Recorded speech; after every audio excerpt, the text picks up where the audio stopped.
Hey everyone, and welcome back. One of the coaches of Unga Academy here, and today we're going to talk about the famous phrase, sell in May and go away. Now, very often we happen to hear conflicting opinions on these so-called unwritten rules of trading. As always, it is necessary to test an idea from the past, since this is obviously the only data we have to evaluate the actual validity of these rules. And that's exactly what we're doing here at Unga Academy. Now, before we start, I invite you to please subscribe to our channel if you haven't already done it. Click on the notification bell and leave a like for this video. And as always, these small gestures really matter a whole bunch to us, so thank you so much. Hi, we are the Unga Academy, and we teach traders how to make money in the markets.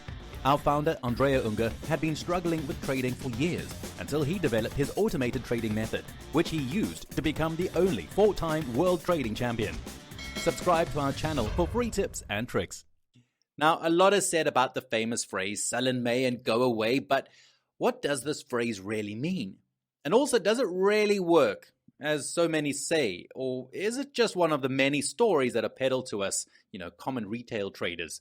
Well, today's video aims at answering these questions. This is a chart of the S&P 500, a future that certainly needs no further explanation. It is the most traded in the world, and it's also the instrument for which we have the most historical data. This will be of great help if you want to test a monthly approach, which will therefore make few entries year by year. But let's move now to the multi-charts editor, where, as you can see, I've already coded a few lines so as to make short entries only in the month of May, to understand that if the idea of selling in May really makes any sense or not. So here are two inputs set, which are the stop loss set at $2,500. And I recommend you use a very large stop when you use daily bars or high time frame bars, because otherwise there could be some errors in the backtest calculation. Another input is called my month. So my month, trivially, which is clearly set to May, so month 5, the 5th month of the year. And then on lines 3 and 4, you can see the entry and exit conditions of the strategy. Specifically at line 3, we tell the system to sell with limit orders at the first useful bar at the highest of the previous session, only if the current month is the 5th of the year. That is to say, if the current month is May. So basically, you're applying a reversal approach, which we know can work pretty well on this market, to the trading window of the month of May, which is the one indicated by the unwritten rules of trading. In line number 4, you'll see the exit conditions. Bars since entry is a multi-charts keyword that is used to count the bars. And in this case, we set a condition that the bars since entry must be greater than 0 in order to close the trades at the end of the session. Now, this means that we close our positions at the end of the second trading day, namely the trading day after our entry. In line 6, so the last one of the script, you can see the stop loss command previously set at $2,500. Now, let's see how this strategy has done in the past few years. Right, now we're back to multi-charts, and here you'll see a few examples of trades that the strategy makes. The trading window is from May to early June, so basically the whole month of May. And we enter on the highest of the previous bar, of the previous candlestick, as for example in these cases here where the strategy tries to make reversal entries within the month of May, every year in May. Let's also look back a little further to see if there are any trades. June, July, here's another May, okay. In short, the strategy makes the trades you want, and you just have to go and see the backtest. Here, unfortunately, the troubles begin. You can see that the equity line speaks for itself. If it loses, you could say, not constantly, but certainly in the last 2 years, between 2020 and 2021, this strategy has suffered the pains of hell, because every trade made was at a loss. Obviously, short selling a market of this type is a very difficult thing, which very often requires additional rules. But here is the first test at your disposal, going back to 1999, and certainly that's a lot of available data.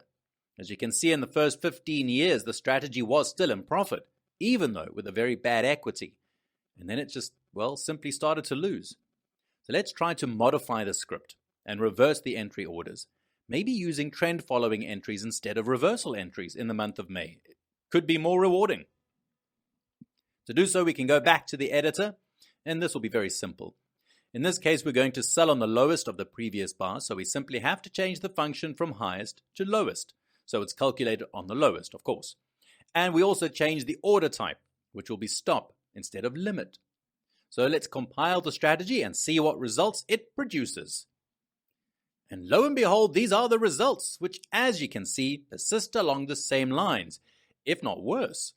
Because here are the losses, a total loss of $21,000 with a negative average trade of $130 and 160 trades.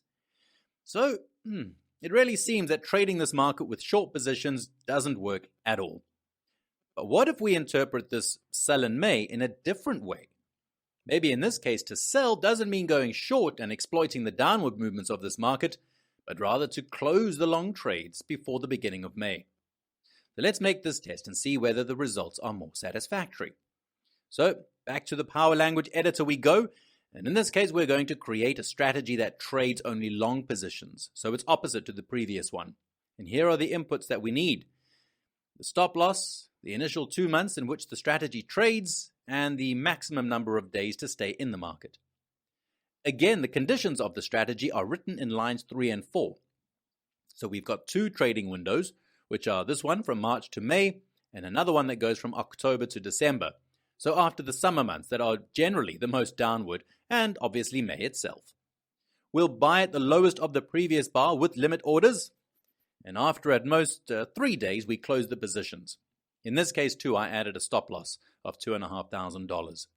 So let's take a look at how this strategy works. And as you can see, things have definitely changed. Of course, it's a very optimized strategy, very filtered, because we're going to identify only the best trading windows for this particular filter. And so I recommend being very careful when trying to filter this type of strategy, which already has very stringent conditions. From 1999, this system would have earned $120,000 with a maximum drawdown of about $30,000. Definitely better than the results we got before we made these last edits. This is just a starting point, and the results obtained don't look very good either, when we work on the short side and when we work on the long side. Certainly the long side is much easier because this market has mostly risen in the last 20 years, and so it is obvious that the short side is definitely the most difficult, while the long side will always have an advantage in this market. So obviously there are no optimal results. This kind of strategy, as previously said, is very dangerous because the number of trades is very low. Also, there have been only 370 trades since 1999. So in 20 years of trading, 370 trades are too few and not enough to validate the efficacy of this strategy. So unfortunately, with the bitter taste in our mouth, we're here to say that the concept of sell in May and go away has certainly tickled the minds of traders around the world, but in terms of numbers, well, there's nothing that actually confirms the fact that May is a much more bearish month than the average of the other months. And with that, the video has come to an end, and we really hope that this has been incredibly helpful to you. Don't forget to give us a like, subscribe to our channel, and click on that notification bell so that you don't miss the release of all our new videos coming up. Below, you'll also find a link to a completely free webinar by the 4-time World Trading Champion Andrea Unger, who will explain step by step how to approach systematic trading. Thanks so much for watching. We'll see you soon. Bye-bye.